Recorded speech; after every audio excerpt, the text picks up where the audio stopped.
Hey everybody, Pastor Danny here for a midweek check-in with you. We are 1 week into the Lenten season. We started the Lenten season last Wednesday on Ash Wednesday, and I want to thank everybody who participated with us in our Ash Wednesday service, both in person and online. It was really a sweet time for our church.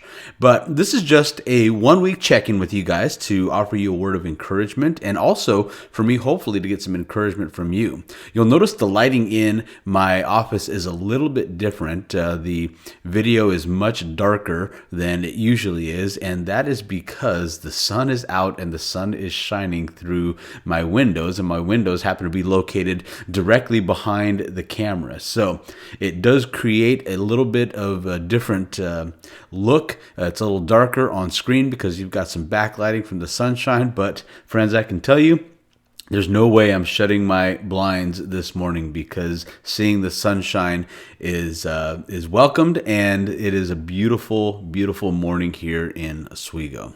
So I'm curious for you how your fasts are going.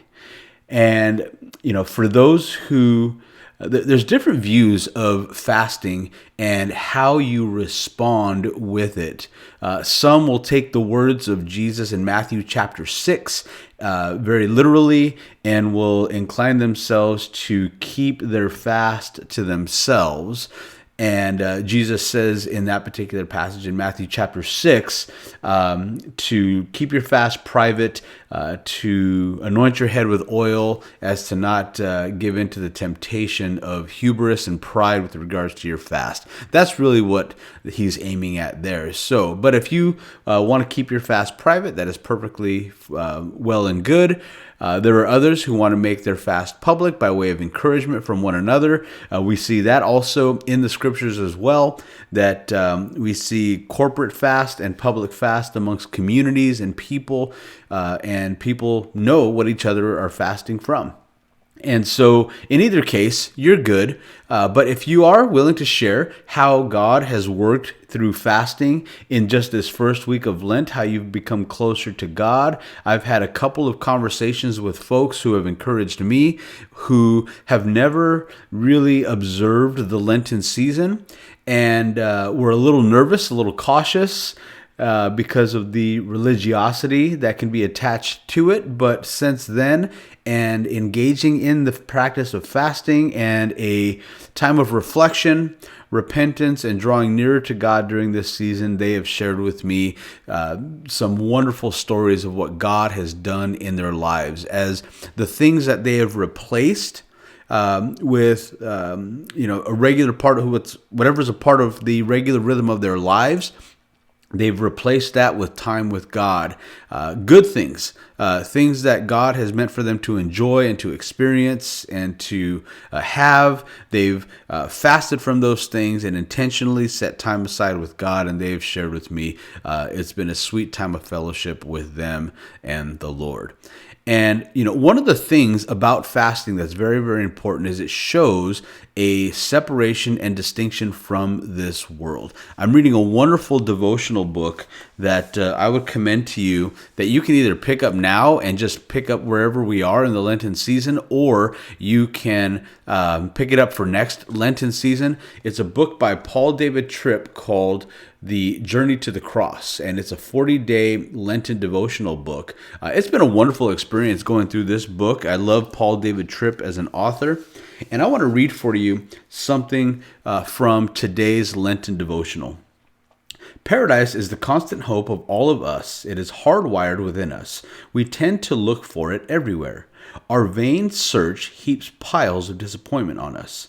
Our dream is shattered again and again, sometimes by the same thing over and over again. We find it hard to be satisfied, and we are tempted to become bitter. We know we should have learned our lesson, but then we get up and start searching again. Somehow, in some way, every human being is searching for paradise. We look for it in the children we parent. We look for it in the house we buy. We look for it in our friendships. We look for it in our jobs. We look when we hope we'll get it in our marriage. We hope a vacation will give us just a little bit of it. We envy people who we think have found it, although no one has. We think if we just have a little more power, we will find it. We hope another academic degree will be a pathway to it.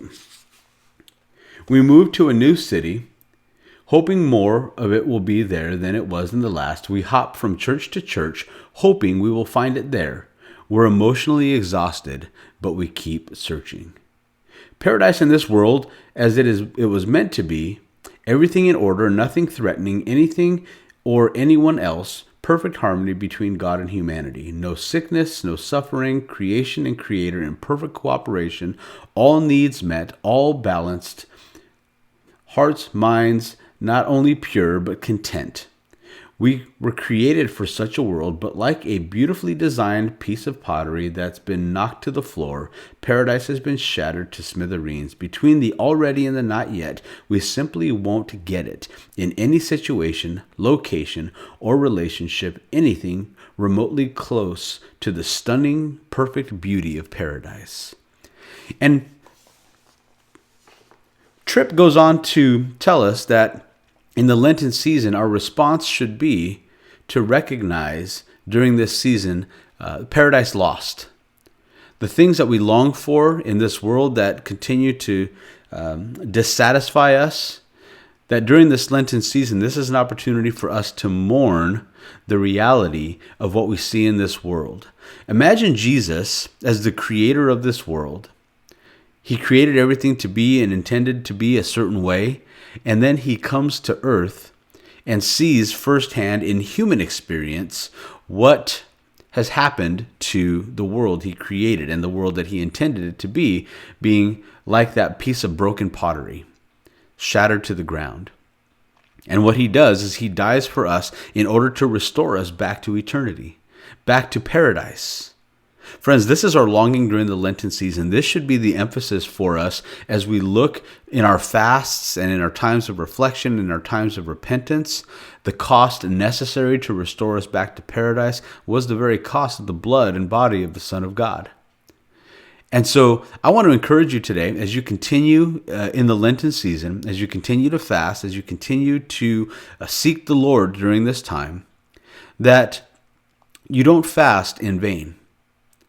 The things that you are fasting from, they're good things, but they're not perfect things. They're things that we need to learn, that we need to be able to hold with an open hand. Because while they give us contentment, they give us joy, they give us some sense of happiness in their world, they are fleeting. And our hope should be not in those things, but it should be in the one that we reflect upon as we fast from them during this Lenten season. So may I encourage you today, as you are fasting and as you are praying and as you are taking this 40 days of reflection, I pray that in the forefront of your mind would be the paradise that God has prepared for you as we look to Jesus, the founder and perfecter of our faith, who gives us the hope of the paradise that we lose here on earth.